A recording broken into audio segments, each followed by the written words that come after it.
Hola, estamos en Punto Crítico, programa de televisión de la Unidad de Medios de Comunicación de la Universidad Nacional de Colombia, y yo soy Carlos Alberto Patiño Villa, profesor titular. En este año 2022 estamos de nuevo en año electoral, elecciones para escoger, para elegir a los que serán miembros del Congreso, tanto en la Cámara de Representantes como en el Senado, y para elegir, obviamente, presidente de la República. Como todos los años, se nos ha dicho de nuevo que esta es una elección, como todos los años que hay elecciones, se nos ha dicho que esta es una elección crucial, que es una elección determinante en el país y que es una elección que cambiará el futuro del país. Para entender qué está pasando en este proceso electoral, para entender cuáles son los riesgos electorales y cómo funciona esta mecánica electoral, hemos invitado a la misión de observación electoral, y dentro de la misión de observación electoral, pues hemos invitado a Mauricio Vela, quien es economista y politólogo egresado de la Universidad de los Andes y quien tiene una maestría en estadística, economía y ciencia política de la Washington University. Mauricio, muchas gracias por estar con nosotros en Punto Crítico. Muchas gracias, Carlos, por la invitación. Pues Mauricio, quiero arrancar con una pregunta simple, digamos que nos dé un contexto. ¿Cómo es la estructura electoral en Colombia y cómo es el calendario electoral de este año? Ahora, el 13 de marzo, tenemos las elecciones a Congreso, donde se elegirán las personas que serán electas para representar el Senado, la Cámara de Representantes, y ahora especialmente en esta Cámara de Representantes están incluidos también los representantes a las curules de paz, que por primera vez van a ser electas en este año. Ya posteriormente, el 29 de mayo, tendremos las elecciones a presidencia. Y si hay segunda vuelta, si ningún candidato logra más del 50%, tendremos las elecciones el 19 de junio de segunda vuelta, también para presidencia. ¿Quiénes pueden votar en estas elecciones, Mauricio?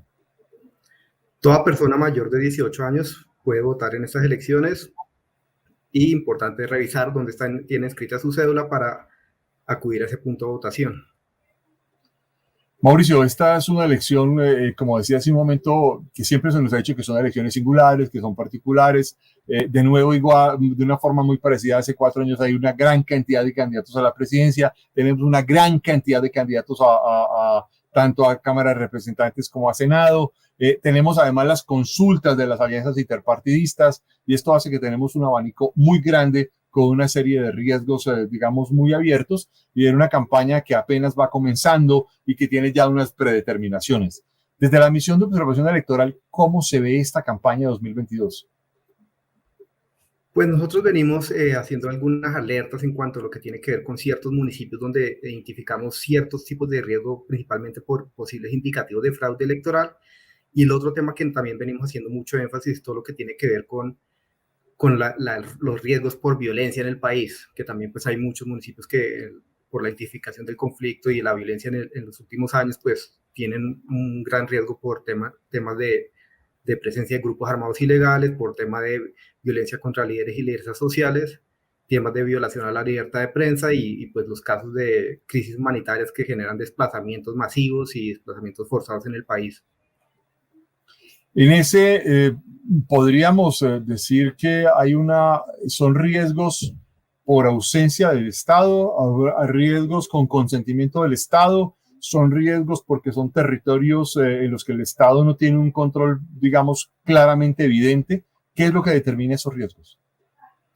Correcto, uno de los mayores riesgos es la debilidad institucional y la falta de presencia del Estado en muchos de estos municipios del país, especialmente cuando nos enfocamos en todo lo que tiene que ver con riesgos de violencia. Es claramente que en estos municipios del país el control territorial de muchos de estos grupos armados o la falta de presencia estatal genera que precisamente pues estos grupos armados tengan mucho el control del territorio, puedan influir mucho en las elecciones, tanto coaccionar candidatos o constreñir a los electores de estos municipios. Entonces, sí, claramente la debilidad institucional es uno de los temas más preocupantes del país y en estos municipios especialmente. También mucho lo que tiene que ver con la debilidad institucional tanto de las autoridades electorales, por ejemplo, la falta de capacidad técnica, por ejemplo, del Consejo Nacional Electoral, la falta de vigilancia a la financiación de campañas y los posibles usos indebidos de contratación pública con fines electorales. ¿Qué municipios están incluidos en esos riesgos, Mauricio? Nosotros identificamos en total pues como te decía anteriormente, tenemos dos tipos de cálculos, el indicativo de fraude electoral y el indicativo de violencia. Cuando combinamos esos dos tipos de riesgos, pues tenemos como esos municipios donde coinciden tanto indicativos de fraude electoral como de violencia. En total identificamos que son 131 municipios del país, es decir, más o menos el 11% de los municipios del país que tienen este nivel de riesgo por coincidencia los dos tipos de riesgos. Y estos municipios están principalmente ubicados en las regiones del Catatumbo, en las regiones de Arauca, en el sur de Bolívar y el nordeste antioqueño, lo que tiene que ver con varios municipios del Chocó, muchos municipios del suroriente del país, en la Orinoquía y Amazonía, lo que tiene que ver con el Bajo Putumayo y lo que tiene que ver con el Andén Pacífico nariñense. Esos son los municipios donde mayor nos preocupa la situación por la coincidencia de los dos tipos de riesgos. Mauricio, ¿qué el indicativo de fraude electoral, qué elementos comporta? En estos indicativos lo que nosotros hacemos es hacer un cálculo de las variables electorales que han ocurrido en las últimas 3 elecciones.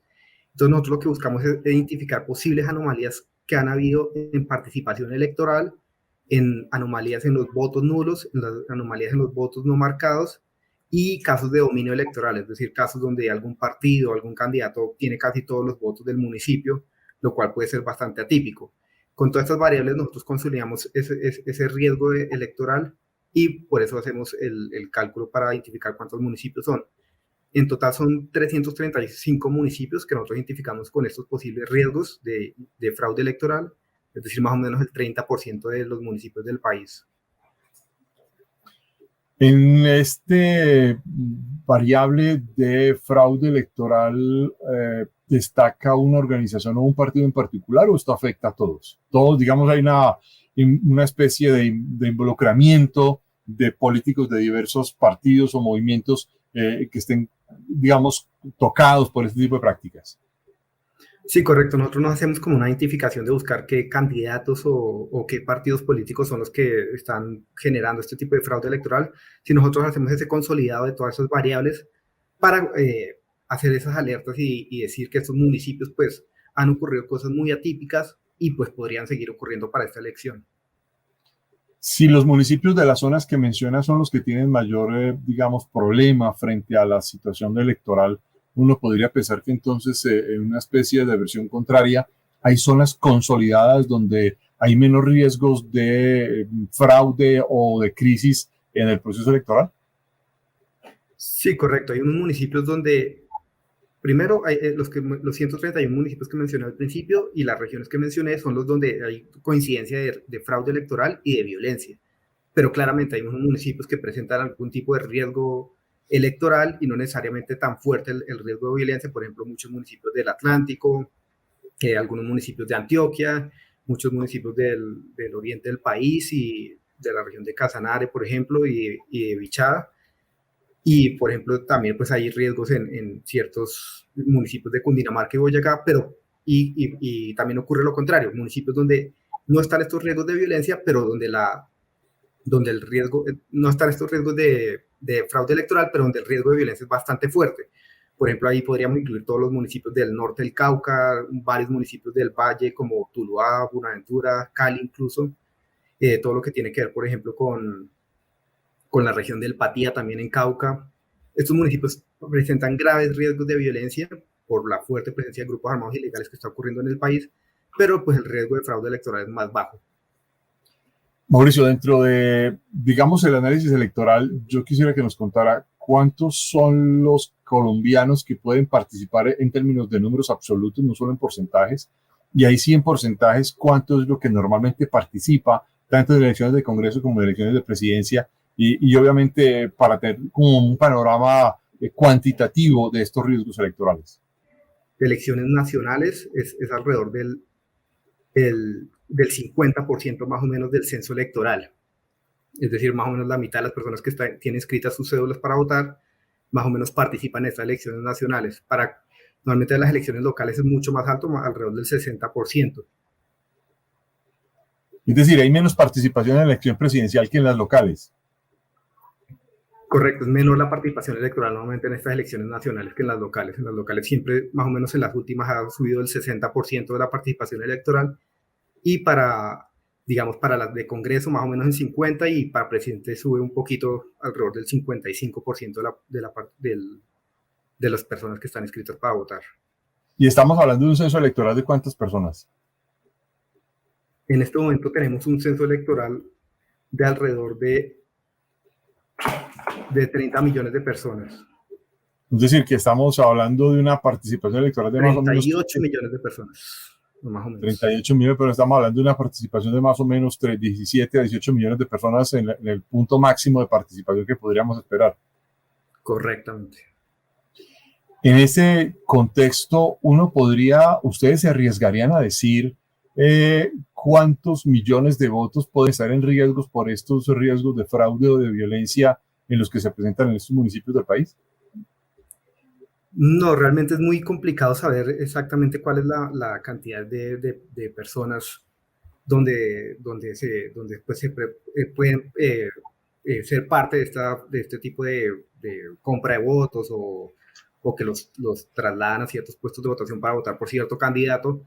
Realmente es muy difícil saber con exactitud ese número, pero pues por eso lo que hacemos es más o menos como tener un cálculo más o menos de cuáles son los municipios donde está ocurriendo esto. Hay en esto, dale, sigue, Mauricio. Sí, no, está diciendo, por ejemplo, si uno calcula más o menos los 335 municipios donde uno identifica más o menos riesgo, pero claramente uno no puede decir que todos los de ese municipio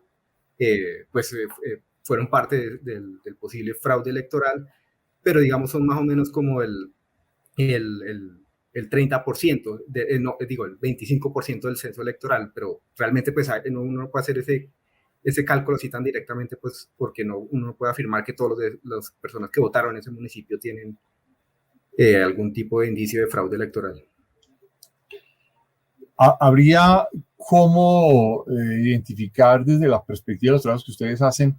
Y yo quiero insistir en esto, digamos, una especie como de dos países contrapuestos. Un país donde con riesgos electorales, donde pueden haber más de 335 municipios, que es algo así como el 25% de los municipios del país, versus zonas consolidadas de participación electoral con menor riesgo en términos de este asunto, donde estaría ese otro 70%. Sí, correcto. Es decir, hay unos municipios donde la habilidad institucional hace que sea bastante fácil para ciertos grupos políticos el tema de transhumancia electoral, el tema de tener conexiones con los alcaldes o con las personas de las autoridades locales para influir, digamos, usando la contratación pública, lo que tiene que ver con el clientelismo, lo que tiene que ver también con posibles financiaciones ilegales o violar los topes de campañas y demás. Y sí, claramente estos grupos políticos se concentran en ciertas regiones del país y en otros municipios realmente el riesgo es mucho más bajo. Pero claro, eso también, digamos, si uno incluye a Bogotá también hay ciertas localidades que tienen mayores riesgos dentro del mismo Bogotá, y mientras otras localidades el riesgo es menor. ¿Las zonas de menor riesgo son las zonas más habitadas del país? No necesariamente. Por ejemplo, digamos, Bogotá tiene algún nivel de riesgo por fraude electoral, precisamente porque en algunas localidades de Bogotá se presentan algún tipo de estas anomalías que mencioné al principio. Entonces, digamos, y por ejemplo está Cali, que Cali tiene un riesgo muy fuerte por violencia. Está, digamos, Medellín, que también tiene un riesgo muy alto por violencia. Entonces, realmente no necesariamente son las capitales donde se presente menor riesgo. Si uno asume entonces que las zonas más habitadas tienen altos riesgos junto con las zonas, digamos, de municipios alejados de zonas como Arauca, por ejemplo, o Bichada, o Guainía, o zonas en otras regiones del nordeste antioqueño, más zonas habitadas de las más pobladas como Bogotá o Medellín o Cali, uno podría, digamos, tener una especie de situación riesgosa de la democracia en este contexto, o no llegamos a una situación de riesgo, digamos, crucial de la democracia, entendiendo que la participación electoral es una parte fundamental de la democracia. Sí, yo no creía que uno pueda afirmar así como que el riesgo sea un tema de estructural y realmente como que la democracia realmente no funciona en Colombia, pero pues sí es preocupante lo que pasa en algunos municipios del país, digamos, particularmente lo que tiene que ver con la violencia, es decir, territorios donde estos grupos armados mantienen un control territorial tan fuerte, pues realmente uno puede afirmar que en estos territorios sí realmente hay una crisis de la democracia, porque realmente pues no cualquier persona se puede meter a esos territorios, hacer campaña, los electores no necesariamente están votando libremente o incluso les pueden impedir la votación. Entonces sí existe como ese tema de violencia que puede afectar muchísimo la democracia en algunos municipios del país, mientras que en otros, pues, por ejemplo, muchos municipios de Boyacá, de Santander, de Tolima, incluso algunos del Valle, no necesariamente se presentan graves problemas de violencia y tampoco se tienen esos indicios tan fuertes de fraude electoral. Para la MOE, la reglamentación, la, digamos, estructura jurídica, las garantías de participación electoral del Estado colombiano son claras o ahí también hay una área de preocupación. Pues digamos, a nosotros nos han preocupado ciertos aspectos, digamos, lo que tiene que ver mucho con el control a la financiación de las campañas. Realmente no existe esa forma de uno realmente hacer trazabilidad de cuáles son realmente los ingresos y gastos de los candidatos. Y realmente pues hay muchos datos debajo de la mesa de lo que se reporta y realmente no existe ese seguimiento a la financiación de campañas que uno realmente pueda, que el Estado pueda garantizar que realmente sea muy transparente. Digamos, también venimos haciendo algunas críticas en lo que tiene que ver con las contrataciones, especialmente, digamos, la contratación de la registraduría, porque pues hay ciertos aspectos que generan alertas y preocupaciones por la falta de transparencia. Entonces, esos son aspectos que pues preocupan bastante en cuanto a lo que tiene que ver con el Estado, digamos, lo que tiene que ver con la ley de garantías, que también pues también desde la MOE venimos haciendo crítica a que realmente haya habido esta modificación a la ley de garantías que podría generar posibles usos indebidos de la contratación pública. Hay un hecho, digamos, que es importante en este contexto y es que el, la situación, como han señalado en diversos momentos distintos analistas o distintos, digamos, comentaristas electorales, por lo mismo que acabas de decir, han dicho que muchas veces aparecen empresas electorales que van a las campañas básicamente a recaudar fondos, entre otros porque no hay capacidad de controlar la financiación ni la contratación ni los gastos de campaña.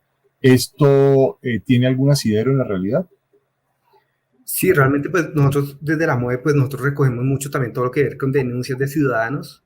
Nosotros tenemos la plataforma que se llama www.pilasconelvoto.com y allí pues desde muchas elecciones pasadas pues venimos recolectando todo lo que tiene que ver con denuncias de ciudadanos de posibles compras de votos, de uso indebido de financiación y realmente pues sí se llegan muchas denuncias como las que afirman, digamos, también mucho especialmente con lo que tiene que ver con empresas fachadas para generar jurados de votación, que realmente pues también falta mucha transparencia en cuanto a cómo se seleccionan los jurados de votación y realmente pues esos son aspectos que el Estado debería mejorar muchísimo.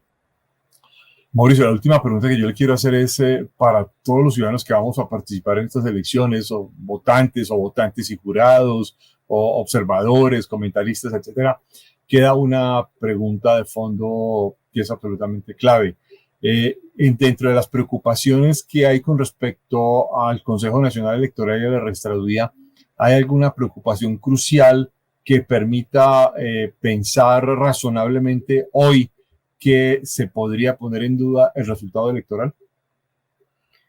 No, hasta el momento no consideramos que pues, exista algún tipo de evidencia pues, que uno pueda afirmar realmente que se puede presentar un fraude gigantesco en cuanto a lo que tiene que ver con la labor de la registraduría del Consejo Nacional Electoral, pero sí realmente les falta mucha capacidad técnica, mucha presencia en los territorios, digamos, por ejemplo, también está el tema de los tribunales de garantías, también mucha presencia en los territorios para recolectar información, para saber cómo es el tema de la financiación de campañas, para recibir todo el tipo de denuncias de posibles amenazas a los candidatos y candidatas. Entonces, sí, realmente pues, se necesita una reforma que permita que esas instituciones sean mucho más fuertes en lo que tiene que ver con la capacidad técnica. Pero sí, realmente no se puede afirmar como que realmente haya una intención de afectar las elecciones por parte de estas instituciones. Pues Mauricio Vela, muchísimas gracias por haber estado con nosotros en Punto Crítico desde la misión de observación electoral para explicarnos en qué circunstancia arranca este año 2022, año de elecciones en Colombia. Muy amable. Muchas gracias, Carlos. Los esperamos a todos ustedes en una próxima emisión de Punto Crítico. Hasta luego.